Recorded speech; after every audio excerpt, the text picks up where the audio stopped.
الحمدللہ رب العالمین والصلاة والسلام علی رسولہ الکریم اما بعد اعوذ باللہ من الشیطان الرجیم بسم اللہ الرحمن الرحیم۔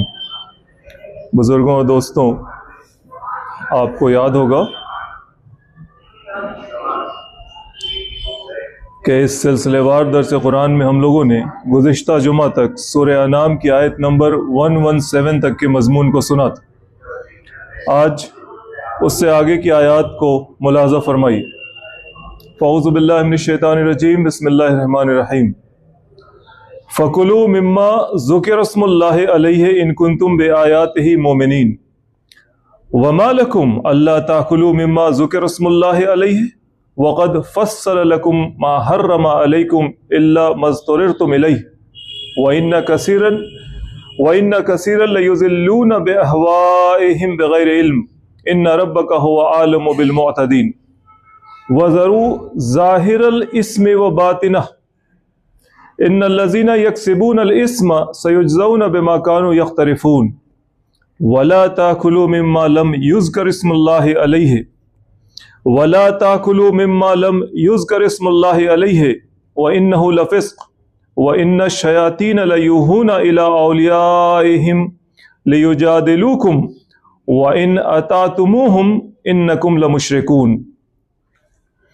یہ آیات مسلمانوں کو ان کے کھانے پینے کے حوالے سے کچھ بات بتا رہی ہیں۔ ہم اور آپ اس بات پر یقین رکھتے ہیں کہ اللہ تعالیٰ کا دین مکمل نظام حیات ہے۔ یہ زندگی کے ہر معاملے میں رہنمائی کرتا ہے، گائیڈ لائنز دیتا ہے۔ اسی لیے اس دین کو مکمل دین کہتے ہیں، اسی لیے یہ الدین ہے۔ ان الدین عند اللہ الاسلام، یہ زندگی گزارنے کا سب سے بہترین طریقہ اللہ کی نظر میں وہ اسلام ہے۔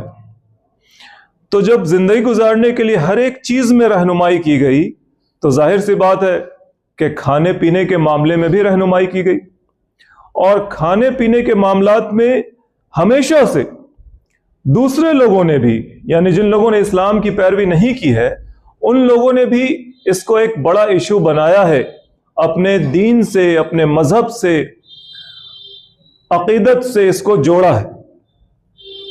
عقیدت سے اس کو جوڑا ہے، یعنی کس چیز کے ساتھ جن چیزوں کے ساتھ ان کے عقیدت مندانہ تعلقات ہوتے ہیں، اس میں کھانا پینا بھی ایک بہت بڑی چیز ہے۔ اس کی بنیاد پر لوگوں نے بہت سارے رسوم و رواج ایجاد کیے، بہت ساری بدعات کو، چونکہ اللہ تعالیٰ کی یا خدا کی طرف سے کوئی رہنمائی میں یہ سب چیزیں لوگوں نے نہیں کی ہیں، لہٰذا اپنے دل دماغ سے بہت ساری چیزوں کو حرام قرار دیا، بہت ساری چیزوں کو حلال قرار دیا انسانوں نے۔ عرب کے مشرکین کا بھی یہی حال تھا کہ وہ بھی بہت سارے توہمات کی پیروی کرتے تھے۔ انسانوں نے جو کچھ بنایا، انسانوں نے جس چیز کو کھانے کے لیے حلال کیا اس کو دوسرے انسانوں نے مانا، انسانوں نے جس چیز کو حرام کیا اس کو دوسرے انسانوں نے حرام مانا۔ خدا کی کوئی رہنمائی نہیں، اللہ تعالیٰ کی طرف سے کوئی رہنمائی نہیں، اس لیے یہ چیزیں بدعات اور خرافات سمجھی گئیں۔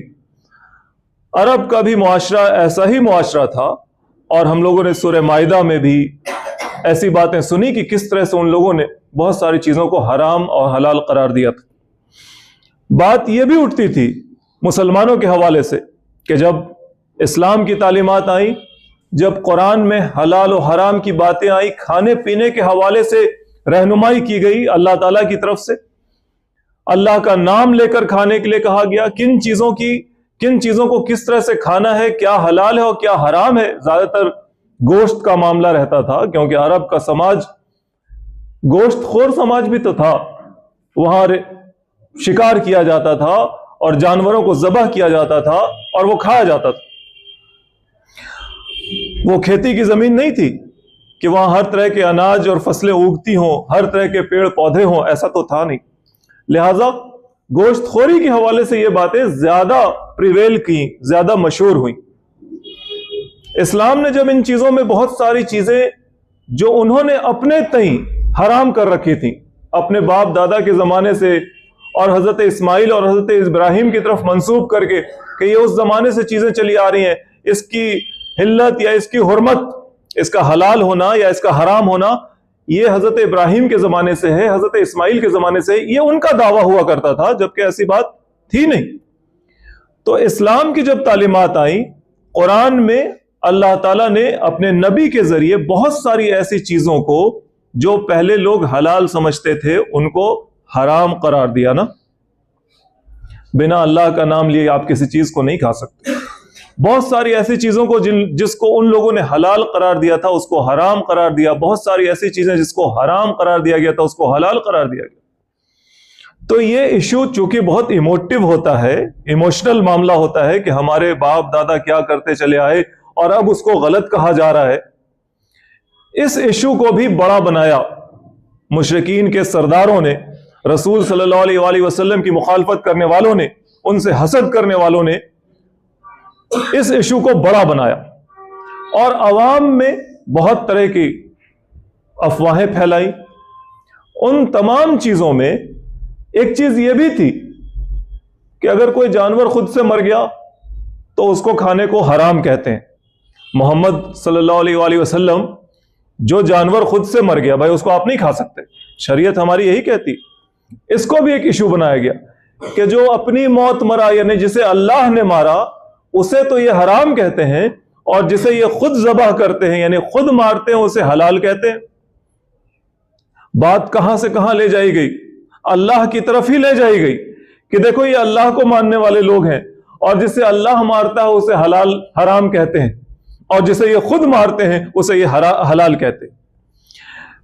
تو جب لوگوں کے ذہن میں جذباتیت کو پیدا کر کے ان کی مخالفت کرنا یعنی رسول صلی اللہ علیہ وآلہ وسلم کی مخالفت کرنا، قرآن کی، اسلام کی، اللہ کی صحیح معنوں میں مخالفت کرنے کا ایک ماحول ایسا تیار کیا جا رہا ہے، تیار کیا گیا۔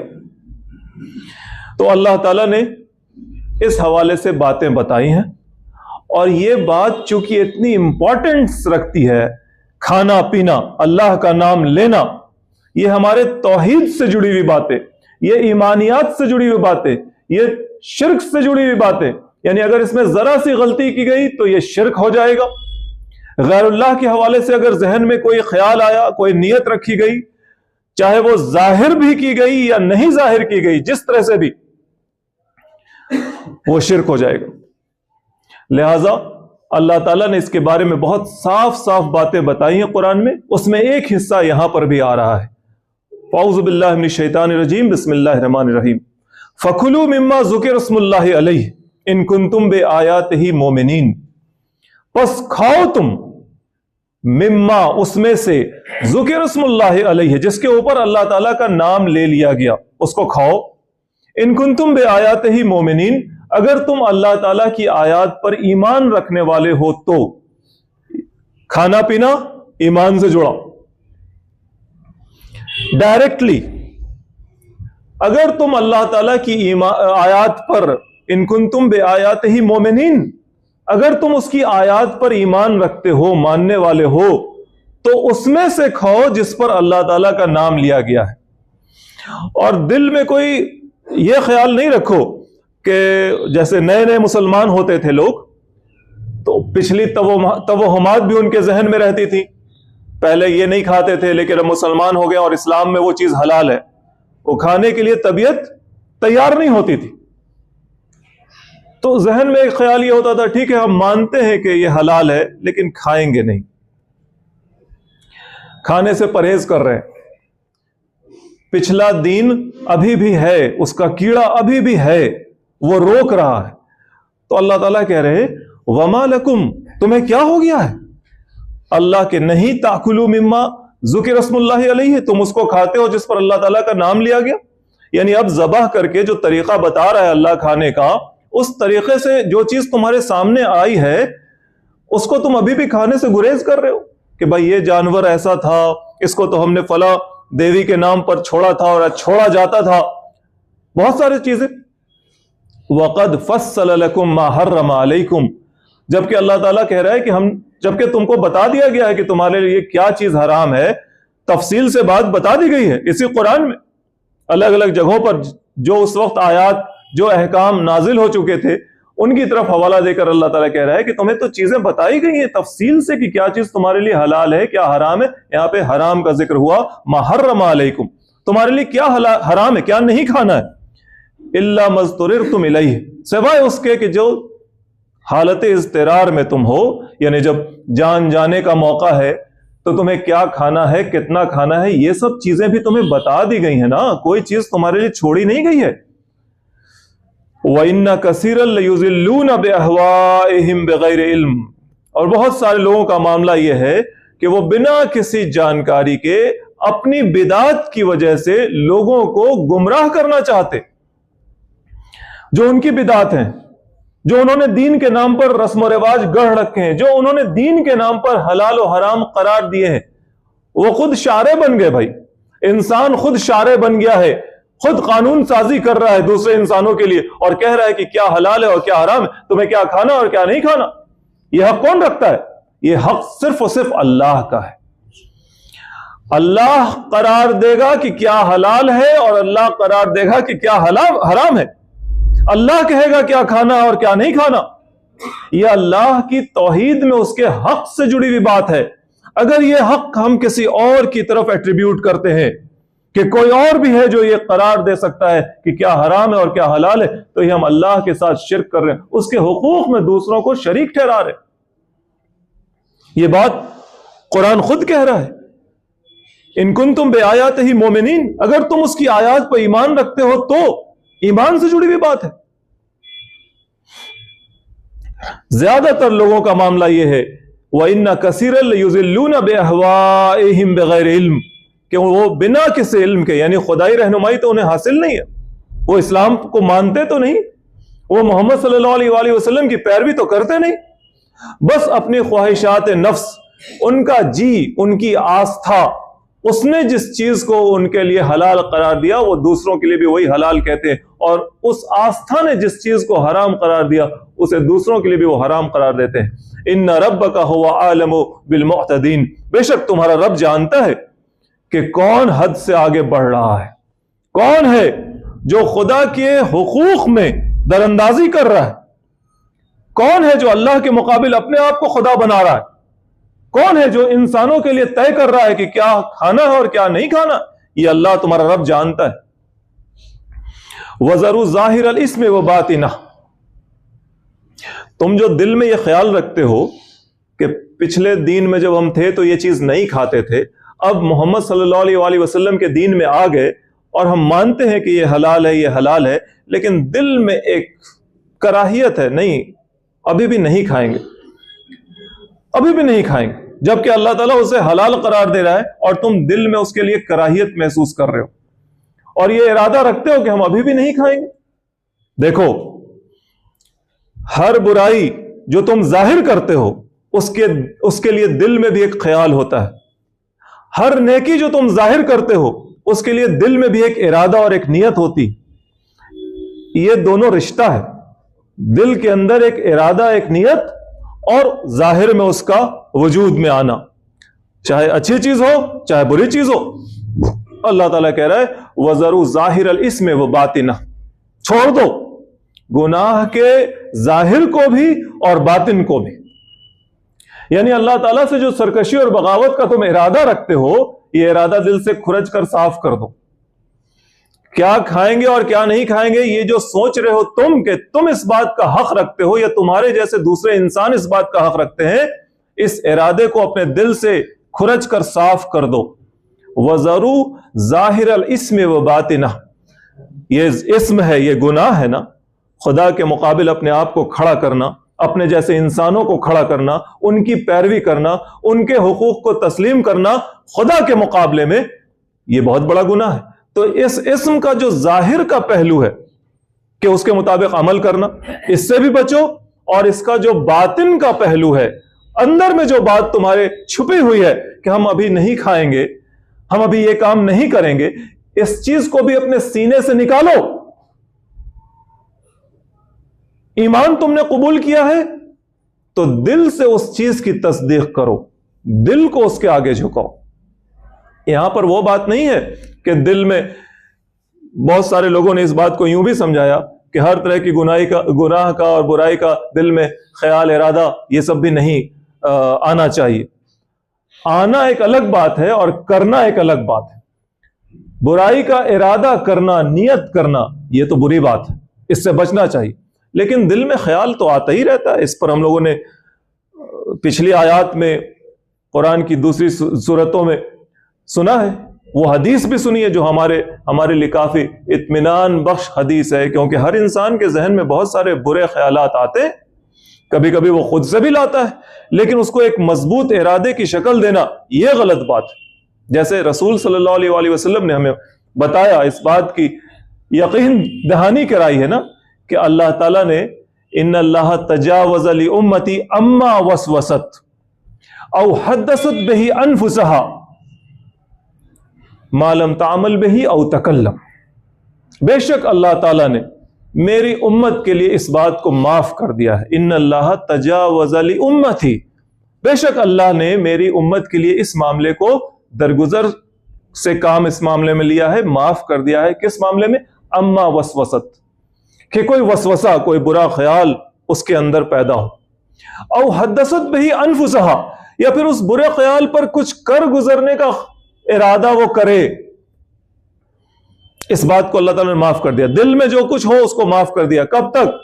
ما لم تعمل به او تکلم، جب تک کہ وہ اس پر عمل نہ کر جائے یا اس کا ڈھنڈورا نہ پیٹنا شروع کر دے کہ ہم تو یہ چاہتے ہیں، ہم تو یہ کریں گے، ہم تو وہ کریں گے، ہم تو یہ کرنا چاہتے تھے۔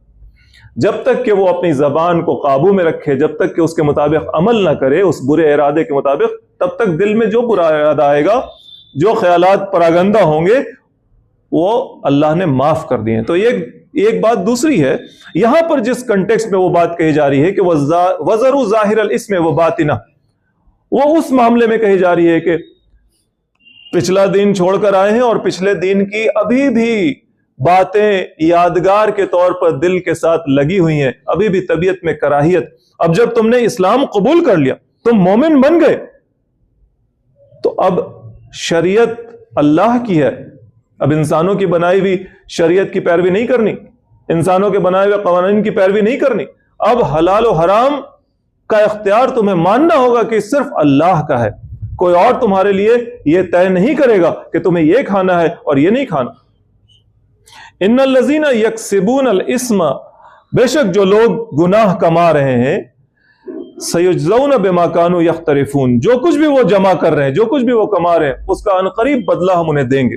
اللہ تعالیٰ بدلہ دے گا ایسے لوگوں کو، دنیا میں بھی دیتا ہے اور آخرت میں تو دینا ہی دینا ہے۔ وَلَا تَأْكُلُوا مِمَّا لَمْ يُذْكَرِ اسْمُ اللَّهِ عَلَيْهِ، مت کھاؤ اس کو جس پر اللہ تعالیٰ کا نام نہیں لیا گیا۔ ایسی کوئی بھی چیز جس پر اللہ تعالیٰ کا نام نہیں لیا گیا، ایسا کوئی جانور جس کو ذبح کرتے وقت اللہ تعالیٰ کا نام نہیں لیا گیا۔ مسلمان ذبح کرے اور بھول جائے وہ نام لینا تو اس کو کھا سکتے ہیں، یہ مسئلہ بھی اٹھتا ہی ہے۔ جس پر قصدن اللہ کا نام نہیں لیا گیا، جان بوجھ کر اللہ کا نام نہیں لیا گیا، یہ اللہ کا نام لینے سے روکا گیا۔ وَلَا تَأْكُلُوا مِمَّا لَمْ يُذْكَرِ اسْمُ اللَّهِ عَلَيْهِ، مت کھاؤ اس چیز کو لم یذکر اسم اللہ علیہ، جس کے اوپر اللہ تعالیٰ کا نام نہیں لیا گیا۔ وَإِنَّهُ لَفِسْقٌ، یہ نافرمانی ہے، یہ اللہ تعالیٰ کی اطاعت سے نکل جانا ہے۔ اگر تم کھاؤ گے تو اللہ تعالیٰ کی اطاعت سے باہر چلے گئے۔ تم نے اعلان کیا کہ ہمیں اللہ کے حرام و حلال کو نہیں ماننا، ہم اپنی طبیعت کو مانتے ہیں یا اپنے جیسے انسانوں کے بنائے ہوئے قوانین کو مانتے ہیں۔ وَإِنَّ الشَّيَاطِينَ لَيُوحُونَ إِلَىٰ أَوْلِيَائِهِمْ لِيُجَادِلُوكُمْ، بے شک جو شیاطین ہیں وہ اپنے ساتھیوں پر یہ القاء کرتے ہیں، یہ بات ڈالتے ہیں کہ اے محمد صلی اللہ علیہ وسلم، یہ لوگ آ کے آپ سے لڑیں کہ بھائی جو جانور خود سے مر گیا اسے تو اللہ نے مارا، اور تم کہتے ہو کہ وہ نہیں کھانا ہے، اور جو تم اپنے ہاتھوں سے ریت کر کاٹتے ہو اس کے بارے میں کہتے ہو کہ کھاؤ۔ تو یہ جو بحث ہے، یہ جو جدال ہے، رسول صلی اللہ علیہ وسلم کے سامنے آ کر لوگ جو تقریر کرتے تھے اس طرح کی اور جو مباحثہ کرتے تھے، تو اسی کی طرف یہ بات کہی جا رہی ہے کہ یہ شیاطین ہیں جو اپنے ساتھیوں پر، انسانوں میں جو ان کے ساتھی ہیں، ان پر یہ بات ان کے دل میں ڈالتے ہیں کہ تم جاؤ اور محمد صلی اللہ علیہ وسلم سے بحث کرو، مسلمانوں سے بحث کرو۔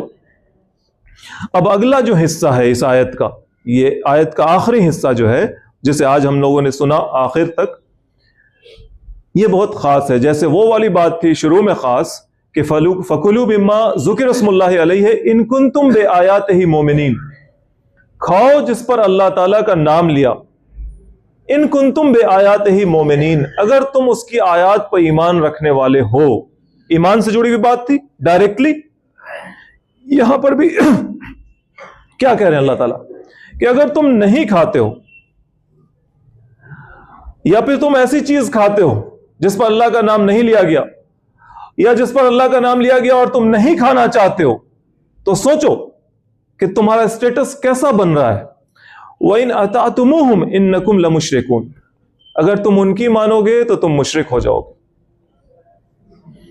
وہاں پر کھانے سے مومن بن رہے ہو، جس پر اللہ کا نام لیا گیا اس کو کھانے سے مومن بن رہے ہو، اور جس پر اللہ کا نام نہیں لیا گیا اس کو کھانے سے مشرک بن رہے ہو. ڈائریکٹلی یہ رشتہ کس چیز سے ہے؟ ایمان سے. کھانا پینا معمولی بات نہیں. ہم لوگوں نے اس چیز کو جتنا معمولی سمجھ رکھا ہے، اور جیسے جیسے ٹائم آگے بڑھتا چلا جا رہا ہے، یعنی دنیا جیسے جیسے ایکسپینڈ کر رہی ہے، لوگ آپس میں زیادہ مل جل رہے ہیں، دنیا انفارمیشن کے لحاظ سے چھوٹی ہو رہی ہے، نقالی کے لحاظ سے چھوٹی ہو رہی ہے، ہر کوئی دنیا میں ایک دوسرے کی نقل کر رہا ہے. اس سماج میں، اس ماحول میں، یہ جو ماڈرن ایرا ہے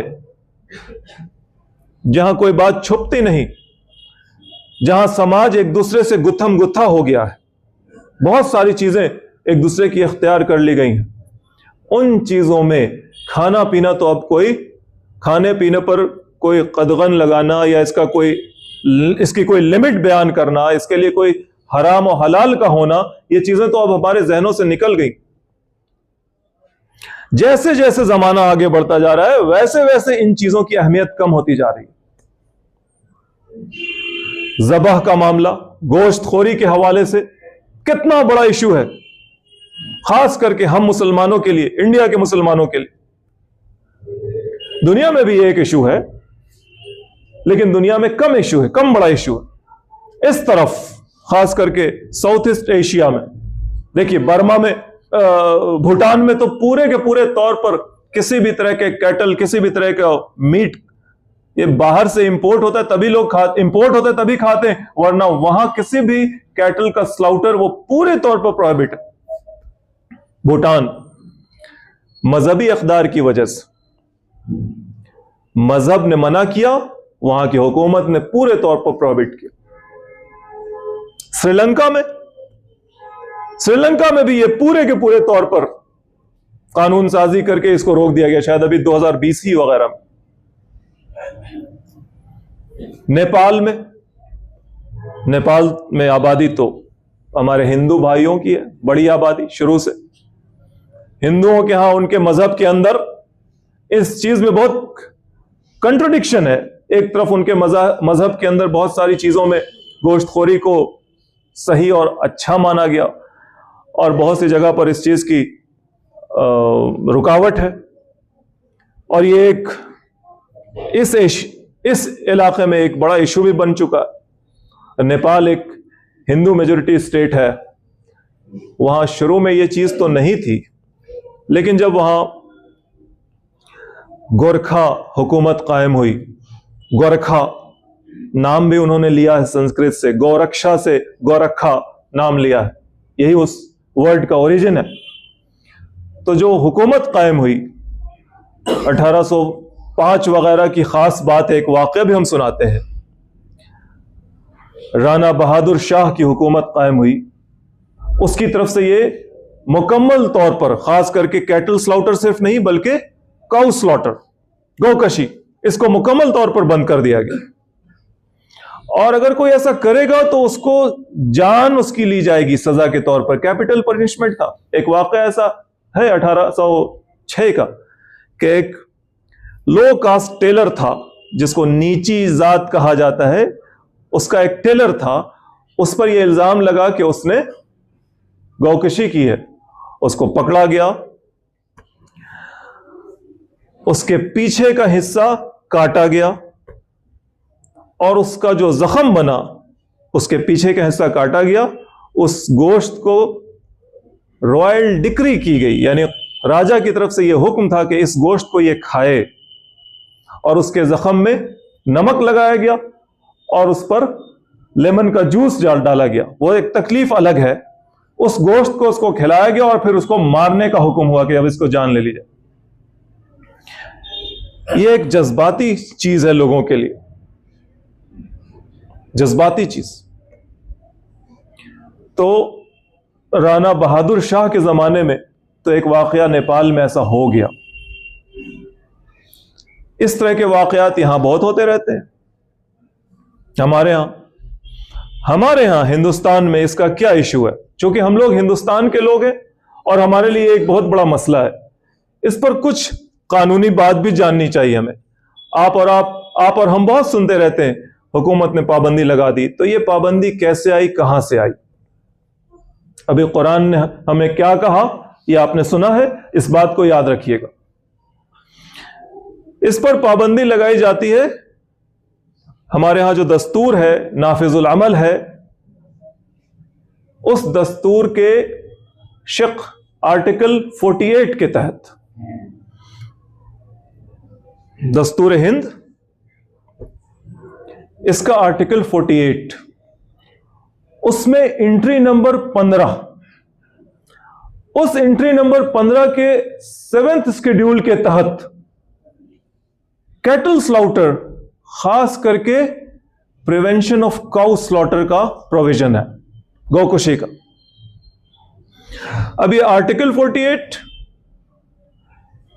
یہ 36 سے 51 تک جو آرٹیکل ہے دستور ہند میں، کانسٹیٹیوشن آف انڈیا میں، یہ directive principle of the state policy کہلاتا ہے۔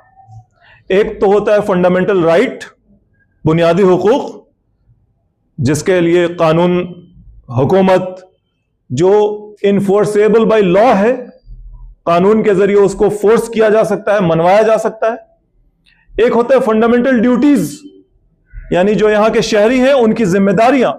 ان دونوں کے بیچ میں ہے directive principle of the state policy, D P S P.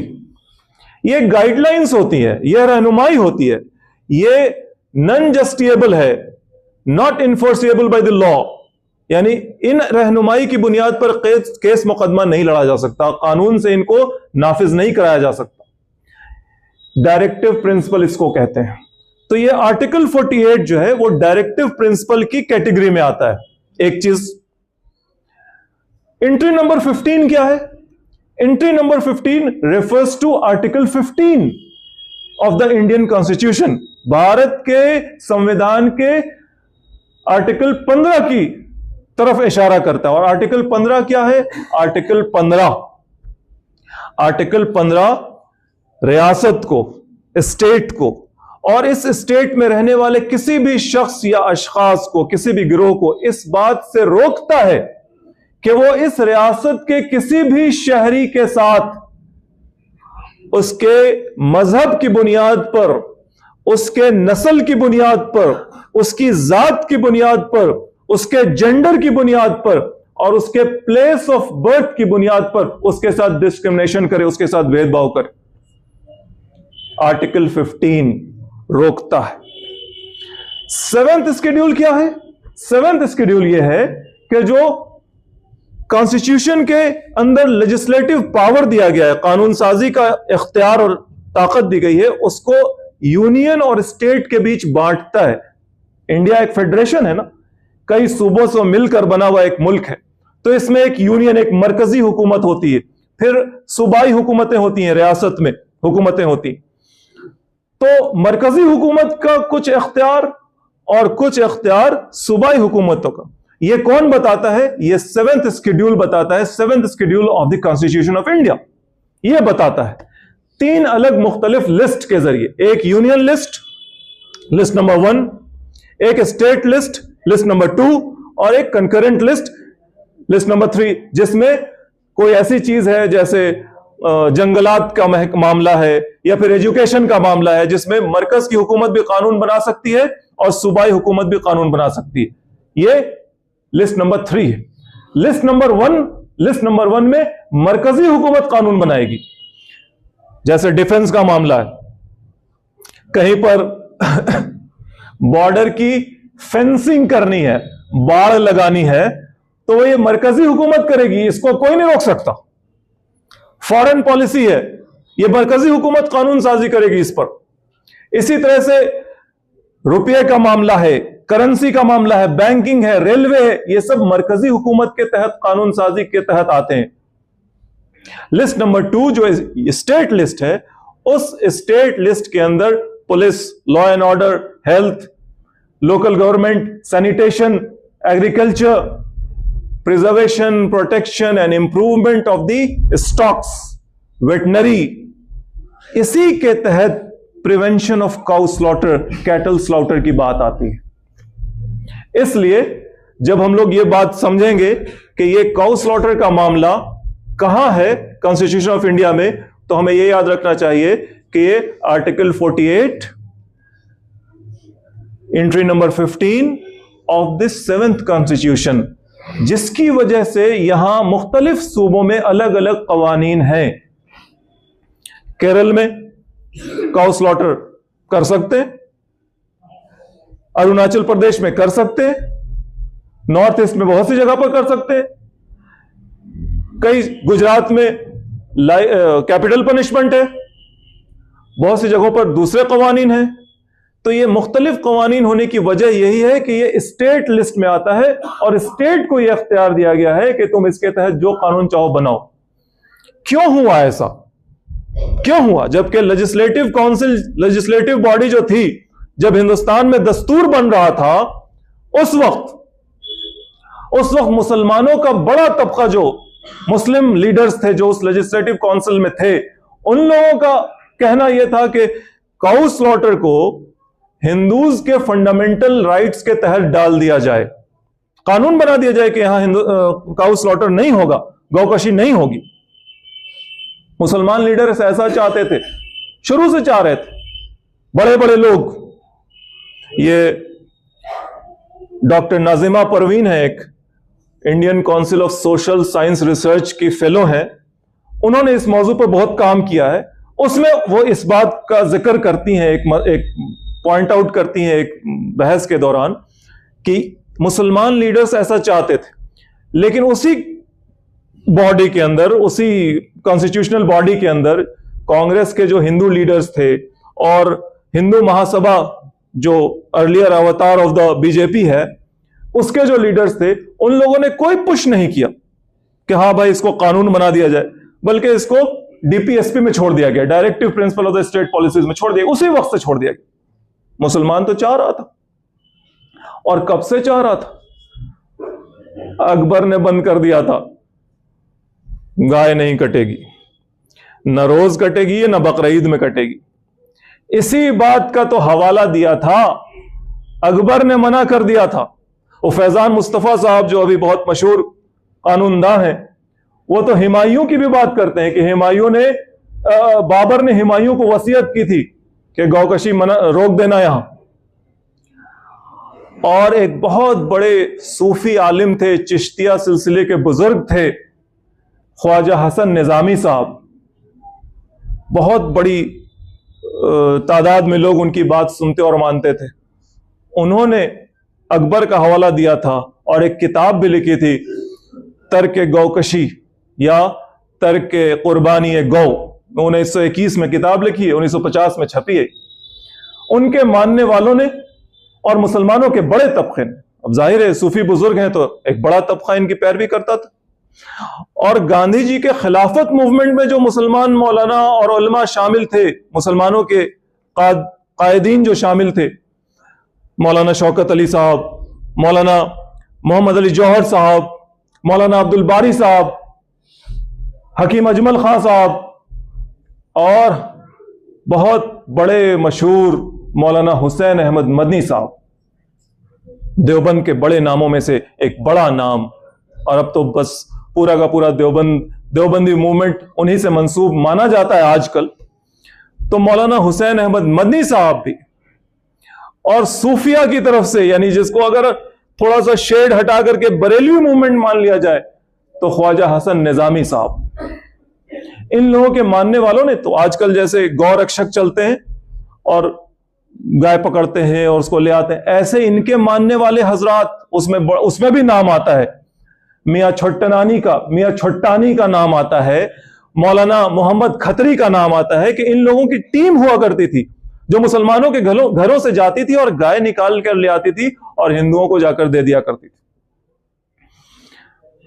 تو مسلمان کے علماء بڑے بڑے اور اس موومنٹ کے اور اس موومنٹ کے تو بڑے بڑے لوگ چاہتے تھے کہ یہاں قانون بن جائے اور گو کشی منع کر دی جائے، وہ ایسا چاہتے تھے تاکہ مسلمان یہاں ہندوؤں کے ساتھ جو اس کا فرکشن ہے اس مسئلے پر کہ اللہ کہہ رہا ہے یہ کھاؤ اور ہندو کہہ رہا ہے وہ نہ کھاؤ، یہ ساتھ میں رہنا ہے، ایک مسئلہ ہے، تو تھوڑا اللہ تعالیٰ کی بات کو، اللہ بہت رحیم ہے، کریم ہے۔